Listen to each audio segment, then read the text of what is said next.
Hello മുത്തുമണീസ്, മഴയുടെ ഭയങ്കര sound കേട്ടിട്ട് ഞാൻ എണീറ്റായിട്ട് നോക്കുമ്പോൾ ജനലിൻ്റെ ഉള്ളിൽ കൂടെ നോക്കുമ്പോൾ ഭയങ്കരമായിട്ട് മഴ പെയ്തുകൊണ്ടിരിക്കുന്നുണ്ട്. പിന്നെ അകത്തൂടെ ഇറങ്ങിയിട്ട് ഞാൻ വരുന്ന സമയത്ത് അകത്തും മഴ പെയ്യുന്നുണ്ടായിരുന്നു. ആകെ മഴയുടെ സൗണ്ടും പിന്നെ ഒരു ഇരുട്ട് മൂടിയിട്ടുള്ളൊരു അന്തരീക്ഷം എല്ലാം കൂടെ ഭയങ്കര സുഖമുണ്ടായിരുന്നു. നല്ല തണുപ്പും ഉണ്ടായിരുന്നു കേട്ടോ. ഞാൻ വാതിൽ തുറന്ന് ഫ്രണ്ടിലത്തെ ഡോറ് തുറന്നിട്ട് പുറത്തേക്ക് വന്നപ്പം നല്ല മഴ ഉണ്ടായിരുന്നു. എന്നെ കണ്ട ഉടനെ തന്നെ നമ്മുടെ ജാനി വല്ലാതെ കുരക്കുന്നുണ്ടായിരുന്നു കേട്ടോ.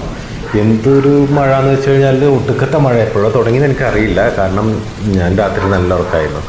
അങ്ങനെ ഞാൻ കുറച്ച് നേരം മഴ ഇരുന്ന് ആസ്വദിക്കാമെന്ന് കരുതിയപ്പോഴത്തേക്കാണ് ന്യൂസ് പേപ്പർ വന്നിട്ട് ആരും എടുത്തിട്ടുണ്ടായിരുന്നില്ല. അപ്പോൾ ഞാനത് എടുത്ത് വന്ന് കുറച്ച് നേരം വായിക്കുമ്പോഴത്തേക്ക് പിന്നെ അടുക്കളയിൽ നിന്ന് വിളി വന്ന് പോയി നോക്കുന്ന സമയത്ത് ഭക്ഷണം കഴിക്കാനായിരുന്നു. അപ്പോൾ പ്രതീക്ഷിച്ച് ലാലിനെ സ്കൂളിൽ കൊണ്ടാക്കി വന്നിട്ട് ബൈക്കിൻ്റെ കീ കൊടുക്കുന്നുണ്ടായിരുന്നു. അങ്ങനെ ഞാൻ വേഗം വാഷ്റൂമിൽ കയറി ബ്രഷ് ചെയ്യാമെന്ന് കരുതി ബ്രഷ് ചെയ്തൊക്കെ കഴിഞ്ഞ് എൻ്റെ ഫ്രഷ് രാവിലത്തെ കാര്യങ്ങളൊക്കെ കഴിഞ്ഞതിന് ശേഷം ഞാൻ കിച്ചണിലോട്ട് പോയി. നല്ല പൂരിയും ബാജിയും ഉണ്ടായിരുന്നു. അപ്പോൾ അത് കഴിച്ചു. അപ്പോൾ ഇനി ഇന്നത്തെ വിശേഷം രാവിലെ ഇത്രയൊക്കെ തന്നെ ഉള്ളൂ. നല്ല മഴ ദിവസമാണ്. അപ്പോൾ നമുക്ക് അടുത്ത വീഡിയോയിൽ കാണാം.